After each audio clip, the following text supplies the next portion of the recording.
They're filming the Star Wars show here, live on the show floor. It's Forrest Whitaker and Felicity Jones. They're right over there, filming the show.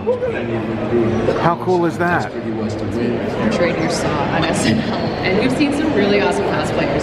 Do you have any advice for them on how to perfect the Saw voice? Because I've been trying and I can't get it. Yesterday I met this man who introduced me to his son, and he said my son does this perfect impersonation of Saw Gerrera. He like did it. He said the little boy said, if you continue to fight, what will you become? You know? And I was like, oh, that's perfect. I don't know. I thought it was. I think it's something that people can do. It's like attitudinal kind of going kind of low voice or something. I don't know. Oh my goodness. Action figure. It's a ginger gin. It's amazing. And she's got like cool gin fighting action. Oh, look at that. What happens? She moves. She's got her Princess Leia bun in memory of. Oh, the scarf's just come off. You know, I wore the scarf yesterday. I had that exact same problem. That's awesome. Yeah. It's great. Look at that. Isn't it? Look at that. Thank you guys both so much for joining us early this morning. It's a pleasure to have you. Guys, Felicity Jones.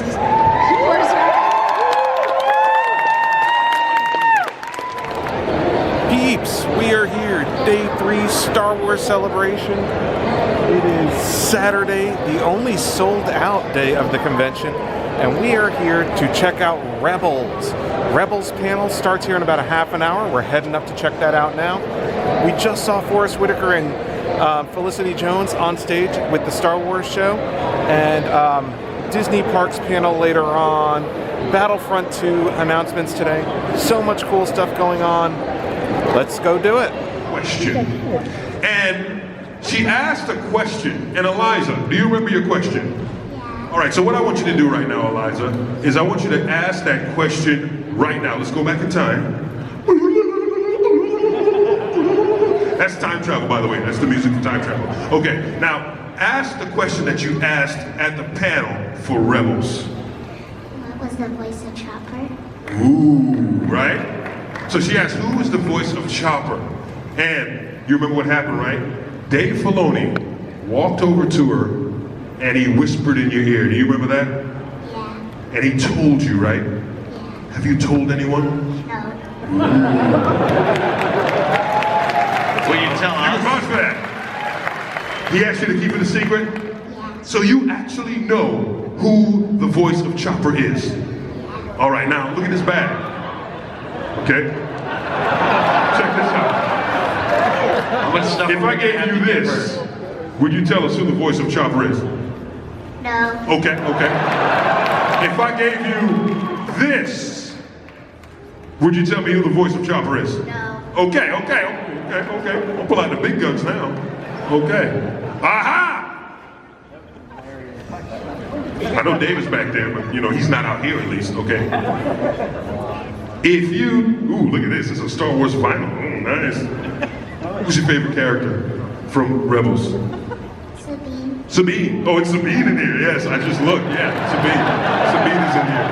Yeah, not really. Okay, if I gave you Sabine, would you tell me who Chopper is? No. Oh, that was a test. Dave Filoni is happy and he just told me in my ear, you get all the prizes for not telling us who Chopper is. Thank you for keeping that secret.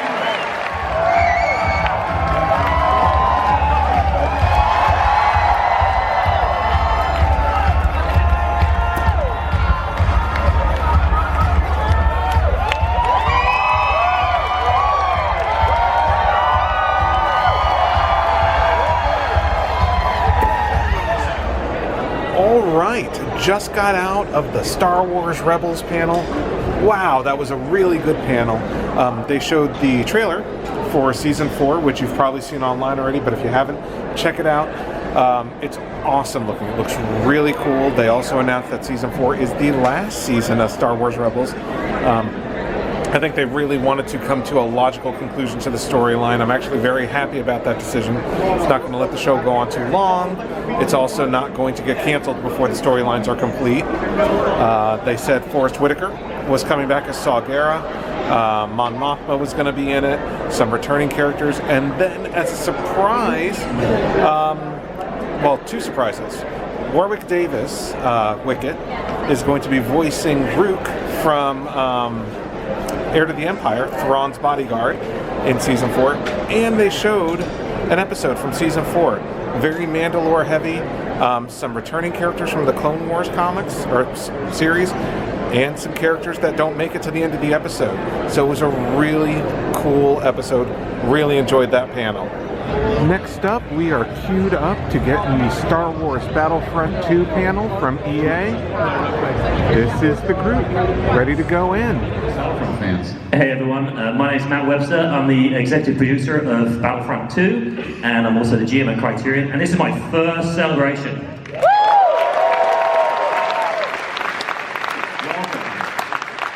Hi, my name is Bernd. I'm creative director at DICE, and I actually brought something to prove my credentials to this crew.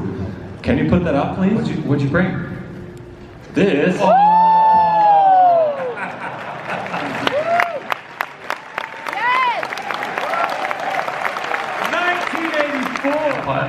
Who are the soldiers that can inspire the Empire in the Galactic Civil War? Who were the elite pilots that kids in the galaxy grew up dreaming of being? They wanted to go to these academies to become these elite pilots. Who were the commandos on the battlefield, on the front lines of combat, that could inspire legions of stormtroopers to be the great Empire? And that was the starting point for this story. We wanted to take off the helmet of a stormtrooper and find out who they were, why they believed in the Empire, and what it meant to be an elite Imperial Special Forces soldier.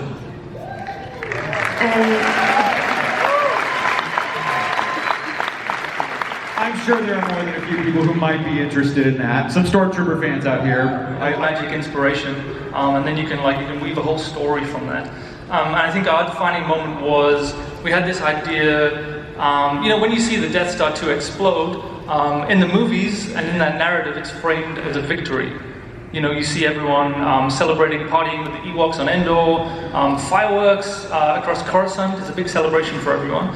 And we thought about this idea, like, what would it be like to be a stormtrooper on the ground and to look up to the sky and see the Death Star explode, and for that to be a moment of loss, a moment of defeat. And so that when you take off the helmet in disbelief and you look up at the sky, you immediately put that helmet back on with a new hardened resolve about how you need to take the fight back to the rebellion, and that the rebellion needs to die.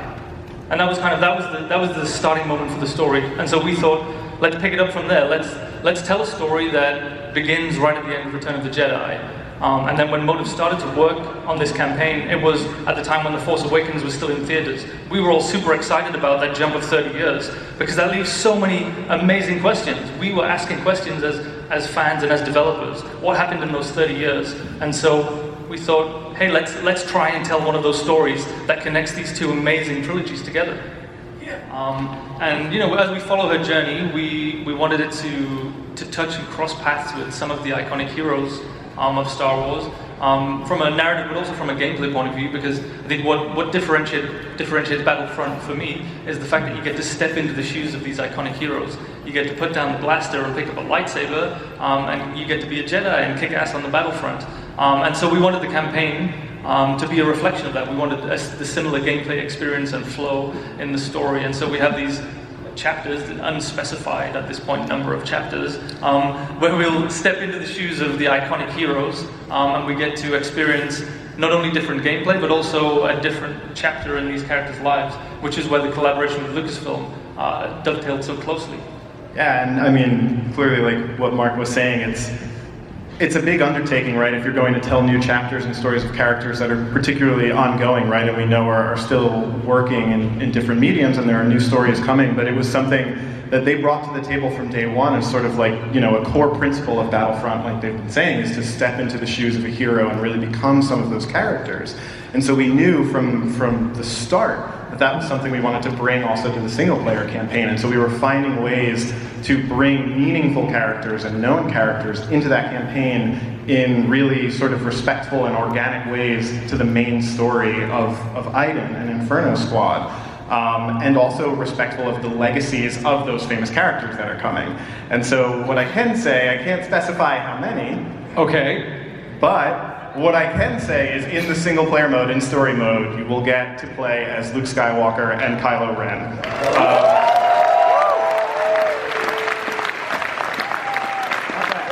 Thank you. All right, just left the Star Wars Battlefront II panel. They showed some exclusive footage during the panel that hasn't been aired online, at least it hasn't been as of this point. But it was a cool panel. The trailer looks awesome. They released all sorts of information that it's going to take place. They're going to have battles from all three timelines, ships and characters from prequel, original era, and now current trilogy era. So much cool stuff. Kylo Ren and Luke Skywalker are apparently both part of the single-player story mode. Not sure how that's going to work, but maybe it jumps in time. It focuses on someone. The lead character is a hero of the Empire, and so it's kind of a unique point of view. I thought it was really cool. I'm really looking forward to the game. It comes out this November, and when we left, they gave us this patch. Pretty cool. Guys, it's the Rebels. Oh my god, look at those amazing costumes. Here are the new books that were announced at the convention. Star Wars from a Certain Point of View. This is a 40 stories celebrating 40 years. Battlefront II Inferno Squad announced today by writer Christy Golden. Star Wars Phasma. But check it out, I got an Inferno Squad poster signed by the author, Christy Golden. Jordan Hember, the toy hunter, is here. I've been looking for this guy all weekend, and now that it's my last day and it's the end of the day, there he is. I mean, not just on the screen, he's right there. Right there. He's on a stage though, so I can't go meet him. But that's so cool. I'm a huge fan of the toy hunter. You've been working together for on Star Tours since the beginning. Yep. You can tell, right? Yep. I had long black hair at the time, and it's been so long that it's turned me grey. And he turned mine gray. There you go. Well, take us back to the very beginning, because you were there right in the mid-'80s, right at the beginning with George Lucas, looking at Star Tours at Imagineering. Okay, that's embarrassing. Oh, look at that. So, well, that tells you it was a long time ago in a galaxy far, far away. So, how it really came about, people often ask us which comes first, you know, the story or the ride. And this was one of those cases where they came about the same time. In the early 80s, my colleague Tony Baxter and I were sent to London to take a test ride on a motion-based simulator that was made by a company that made flight training simulators for airlines. And they wanted to get into the entertainment business. So off we went, and we got into this crude cabin that had a couple of airline seats and a video projector, and they showed us some programming for a roller coaster and a race car and a motorcycle, and we got pretty ill. But we realized, it was pretty crudely done, but we realized the potential. So he showed us the pod race, and we actually storyboarded it and figured we were going to do it in 3D and had it all set to go, and then we sort of stopped and said, well, wait, what's going to be in episode 2? And then, of course, you can imagine the next logical question is, well, what's going to be in episode 3? And then when it was all done and we looked at all 6, we were saying, well, what should the sequence be that we build the show on? And as, you know, typical Imagineers, we said, well, why does it have to be one show? Now that we can go digital, why can't it be a branching storyline so that you never know where you're going to go? And that became the basis for The Adventures Continue, which is that even I don't know when I ride it what combination of scenes are going to come up. And the beauty of that, of course, is that title allowed us to keep moving as the new movies came out. So we updated with a sequence from episode 7, Jakku, yeah, and BB-8. Who we love, and now we're deep at work, and we're at work on something new. I thought this was a secret. You didn't hear, Tom Fitzgerald.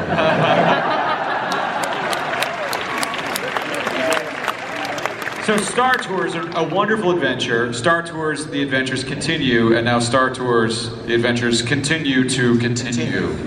So we're going to Crate. And you're going to where? I'm sorry. We're going to the...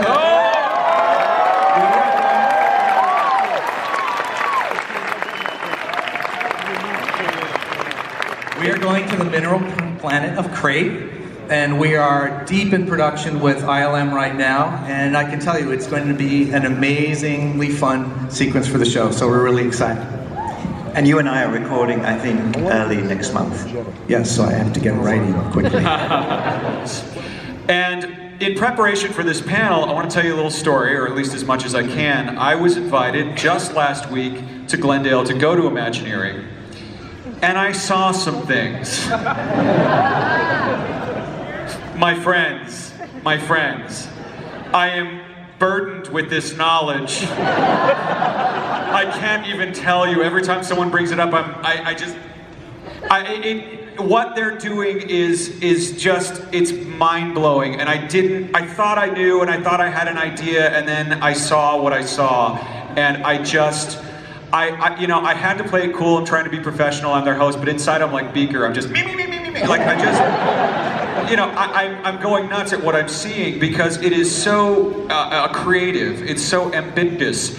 I can't get into it, but they took me to a couple little field trips and over here, and then I went over there, and I just left that day just with my breath taken away. That is a wrap on Star Wars Celebration Orlando for us. We are, like I said, not coming back Sunday, but had a blast. I will fill you guys in on my full thoughts in a separate video later on in the week, just kind of recapping everything we did, telling you how I felt about things, that kind of thing. So, thank you guys for watching. See you guys next time.